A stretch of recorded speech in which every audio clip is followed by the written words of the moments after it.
A vibrant morning to each and everyone. I am Teacher Andre. Welcome to my channel and let's learn a new lesson.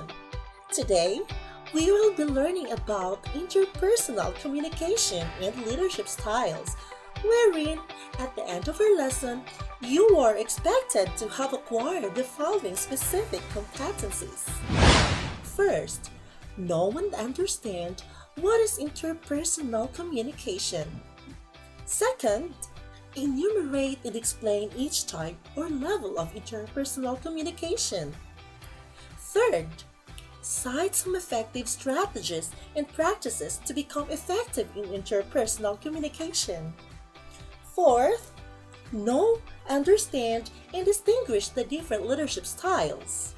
Fifth, apply knowledge on the different leadership styles to one's job or profession. And number 6, explain the relationship between applied knowledge of interpersonal communication and leadership styles. So, don't wait long, prepare your pens and papers, lend me your attention, and let's get started! What is interpersonal communication? Interpersonal communication is the means by which people establish meaningful, intimate relationships with one another. People engage in interpersonal communication to develop identities, satisfy personal needs, resolve problems, and to enhance the overall quality of relationships. Scholars who study interpersonal communication as a field within the communication discipline examine a variety of variables that influence interpersonal relationships, including gender, culture, self-disclosure, conflict management, the procedural development of friendship and intimate relationships, to name few. Furthermore, interpersonal communication is a selective, systemic, unique, and ongoing process of reciprocal interaction between individuals who reflect and build personal knowledge of one another as they create meaning, according to Wood in 1999. Selective because people choose who they want to have interpersonal relationships with, since it requires time, energy, and commitment. Systemic because it occurs within social systems wherein people are interdependent. Unique because it can't replace intimates, people aren't interchangeable. Ongoing process because it evolves dynamically over time and is continuously changing but is linked to the past and influences the future. Reciprocal interaction because individuals communicate simultaneously, consistently, and share responsibility for effective communication. Interpersonal communication is characterized by mutuality between individuals who develop and sustain a relationship, personal knowledge. Through interpersonal communication, individuals come to know one another deeply and create shared meaning. The heart of interpersonal relationships, meanings grow out of shared history. There are two types or two levels of interpersonal communication. The first one is called dyadic communication. This is the first level of interpersonal communication where there are two persons involved in the communication process. This is also known as one-on-one communication. Let's take a guy and a lady in a relationship talking to each other about their future as an example. How many persons are involved in the communication process? Exactly! Remember, the word dyad itself suggests two. So, let's not get confused as to the number of persons involved in this type or level of interpersonal communication. On the other hand, when it exceeds two persons involved in the communication process, like 3, 4, or 5, which can be done and accommodated in a little space, the level then of interpersonal communication becomes a small group. This is a small group communication. An example is a group of 5 students brainstorming for their oral presentation in their class. Take note of the number more than 2 but not a kind of crowd. That's what a small group interpersonal communication manifests. Now that we know already the 2 levels of interpersonal communication, let's try to reflect and introspect how our applied knowledge of this can be utilized in our daily communication with other people. If you're a teacher, how can this be applied in teaching? If you're a businessman, how can this be applied in managing your business and in dealing with your clients? If you're a journalist or a reporter, how can this be applied in your interviews and newscasting, and so on with other professions? Let's take a few minutes to contemplate.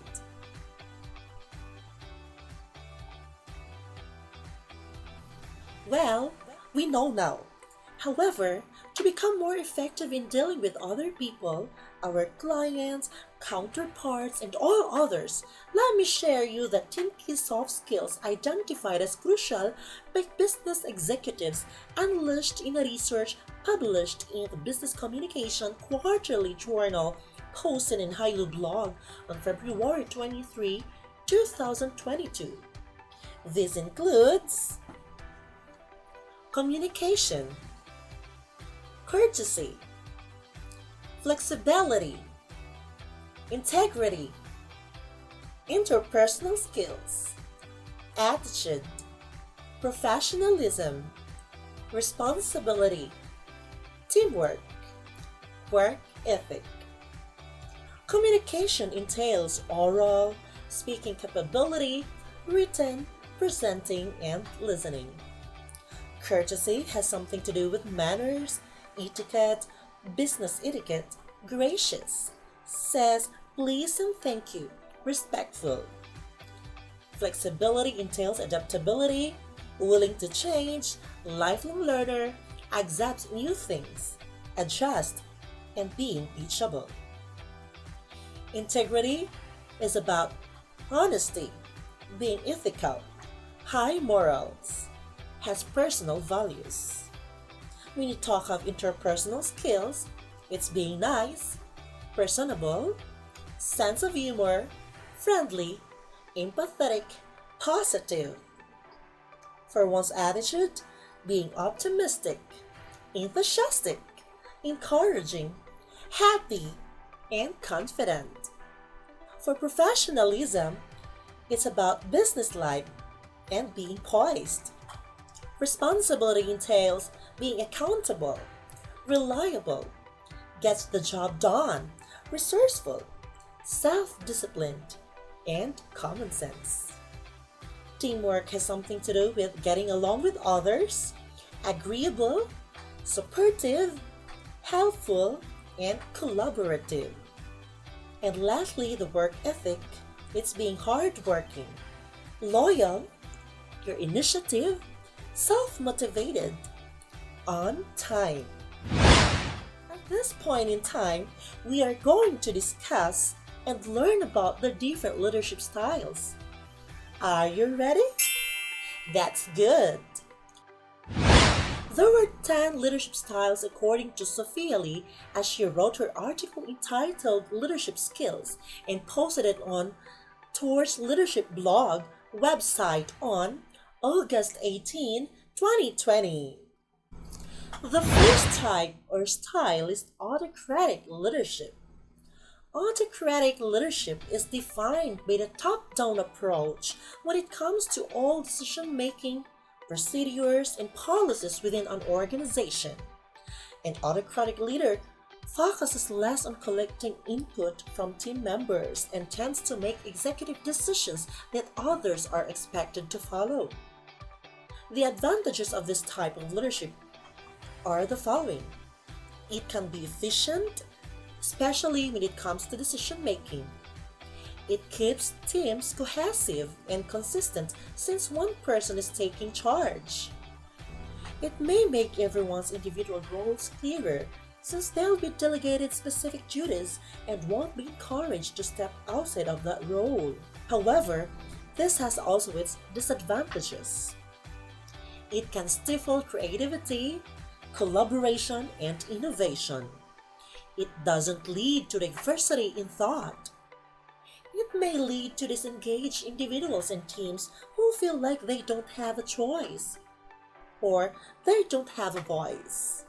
It doesn't allow any room for mentorship or professional growth.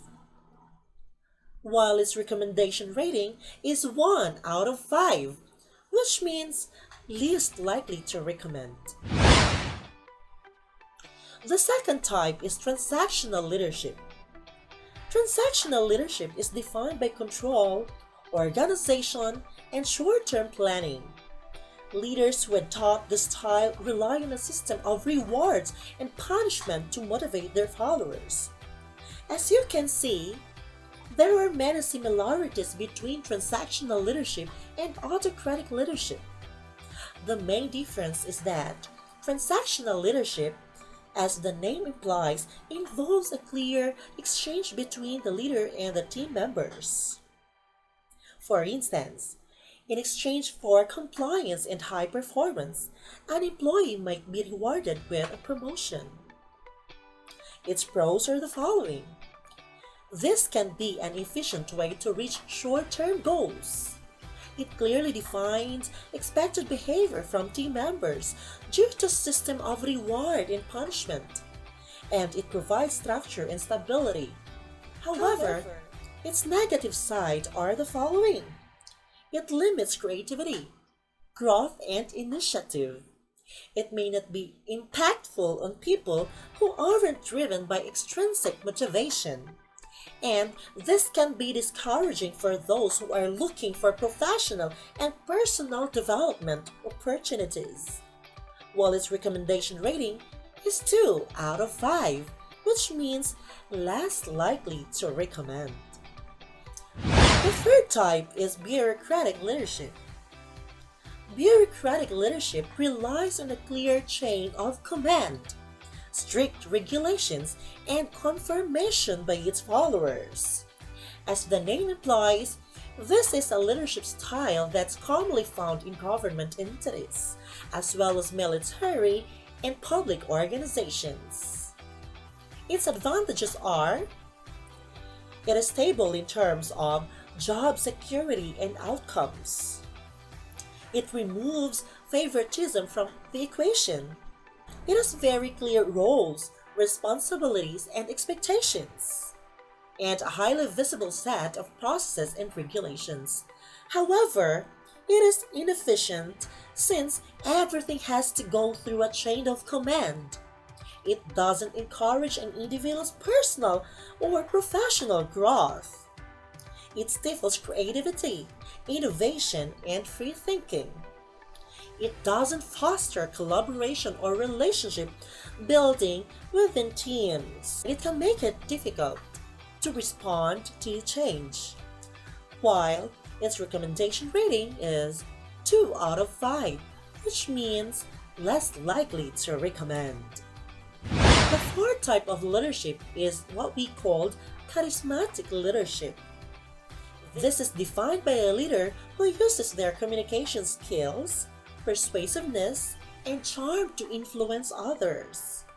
Charismatic leaders, given their ability to connect with people on a deep level, are especially valuable within organizations that are facing a crisis or are struggling to move forward. Pros: highly inspirational and motivating. Encourages a sense of camaraderie, collaboration, and union. It makes followers feel heard and understood. It creates movement toward positive changes. Cons: it can become more focused on themselves than their people.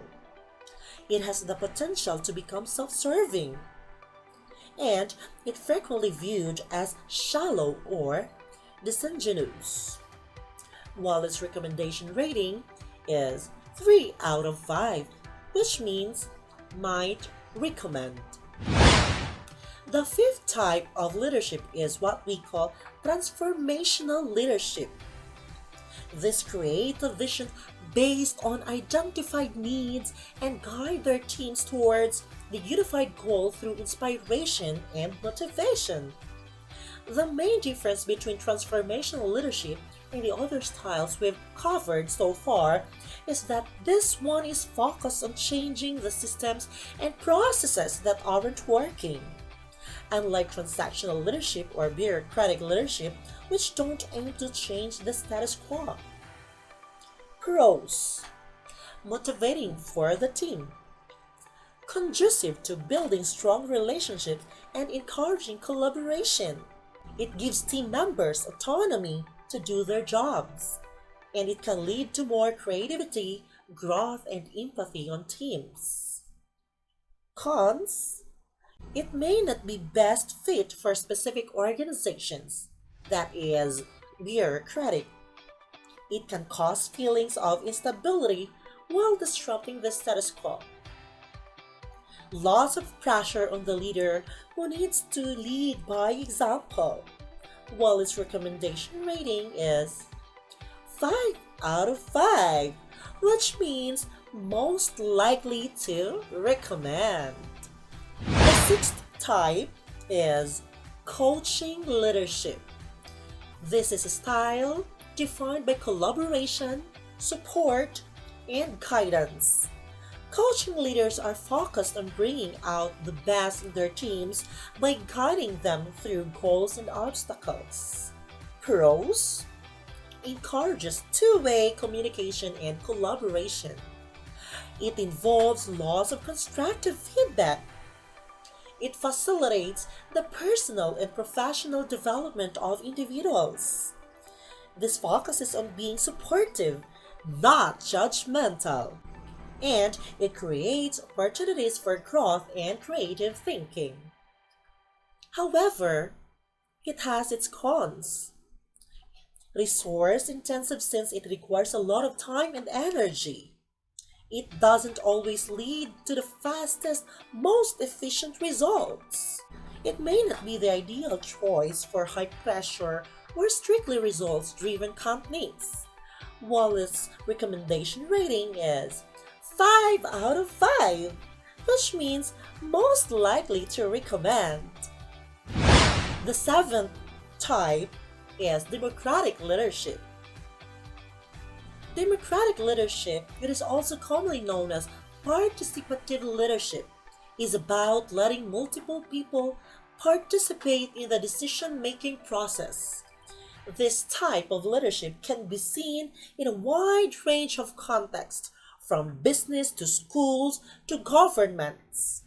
Pros: encourages collaboration, inclusive of a variety of opinions and ways of thinking. It leads to higher group engagement and productivity. This can result in more creative solutions, and the outcome is supported by the majority. However, it has its disadvantages. The minority opinion is overridden. The involvement of multiple people can lead to more communication gaps and confusion.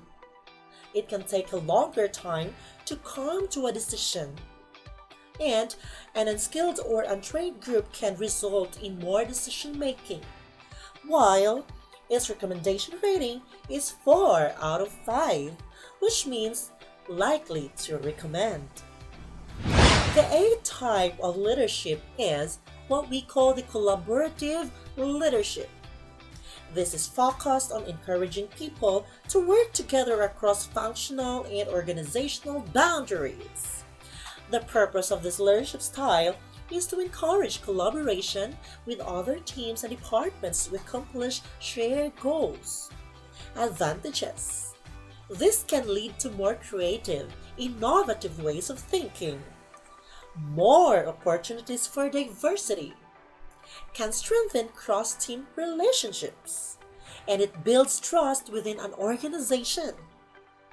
Cons: it may lead to ambiguity in roles and responsibilities. It can create cross-team conflict and potential power struggle between leaders. While its recommendation rating is 4 out of 5, which means most likely to recommend. The ninth type of leadership is what we call servant leadership. This puts the needs and well-being of followers first. In other words, these types of leaders adopt a serve-first approach and growth mindset to prioritize their organization, employees, and community above themselves. Pros: this focuses on the development and growth of others. This can lead to improved performance, innovation, and collaboration. This creates a safe environment where people aren't afraid to fail. This reduces turnover and disengagement, and this increases trust with leaders. Cons: servant leaders can become more easily burned out, resource intensive, difficult to train other leaders in the serve first mindset. This can take longer to see results or reach goals, and it has the potential to be perceived as weak. While its recommendation rating is 4 out of 5, which means likely to recommend. And the last but not the least type of leadership is what we call the laissez-faire leadership. This takes a hands-off approach to leadership and gives others the freedom to make decisions. While leaders still provide their teams with the resources and tools they need to succeed, they remain largely uninvolved in the day-to-day work. This is a leadership style you'll commonly find in creative settings, such as advertising agencies or startups, due to its encouragement of independent thinking. Pros: empowers individuals to practice their leadership skills. It can lead to increased creativity and innovation. Less fear of failure. Encourages trust between team members and leader. And it instills a sense of independence. Cons: it can result in low productivity. Conflict amongst team members is common. This may lead to confusion about roles and responsibilities, and it won't be effective with an unskilled or unmotivated team. While its recommendation rating is 3 out of 5, which means might recommend. Since we've learned already different leadership styles, let's take a few minutes to contemplate on how our applied knowledge of these different leadership styles become relatable to us in our respective organizations and affiliations or our professions. Do we know what type of leadership we possess or practice at the moment? Do we think it's effective? If you find your leadership style effective, then congratulations, and hopefully you can share your best practices with others. And if you find your type of leadership seems to have issues and concerns, then you can try revisiting this video and try to locate yourself to the best suited leadership style and be better. For to be better is always free and forever. I am so glad for having you today. Thank you very much for your affection. I hope you learned an excessive amount of insight from our lesson today. And if you have some questions, concerns, or suggestions, just feel free to comment down or reach me via my Gmail account, andrerafael.baez@deped.gov.ph. Once again, I am Teacher Andre, always saying a happy learning. Bye!